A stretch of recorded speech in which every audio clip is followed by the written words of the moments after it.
ભાઈ railway station લઈ જાઓ ને। બેસી જાઓ, 20 રૂપિયા આપી દેજો। 20 રૂપિયા હોતા છે આ રહ્યું સ્ટેશન। અરે બેન, હાથ નીચે કરો, ટ્રેન આવશે તો હાથ કપાઈ જશે।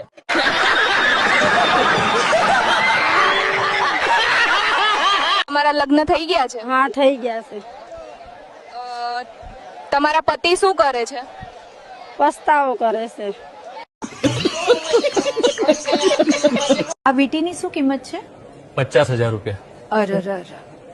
અને આ મોટી વીટીનું શું છે? એનું 2 વાર અરર।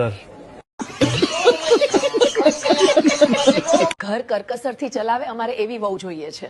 અમારી દીકરી એવી જ છે, પાડોશીના દરવાજા પર ટાંગેલા લીંબુમાંથી જ શરબત બનાવે છે। જ્યારે બે બાયુ ઘૂસફૂસ કરતી હોય તો સમજી લેવું કે ડેટા ટ્રાન્સફર થાય છે અને એમ સંભળાય કે જવા દે નહીં આપણે સુખ, તો અહીંયા સમજી જવું કે ડેટા સેવ થઈ ગયો છે અને વાયરલ થવાની તૈયારીમાં છે। અમેરિકન રાષ્ટ્રપતિ કોણ છે ખબર છે? ના રે ના, મને હું ખબર। ભણવામાં ધ્યાન દો તો ખબર હોય ને। ટીના કોણ છે ખબર છે? ના રે ના, મને હું ખબર હોય ઈ કોણ છે? પપ્પાનામાં ધ્યાન દો તો ખબર હોય। તમે મારામાં શું જોઈને લગ્ન કર્યા? કઈ નહીં, બાળપણથી જ જોખમવાળા કામ કરવાનો શોખ હતો।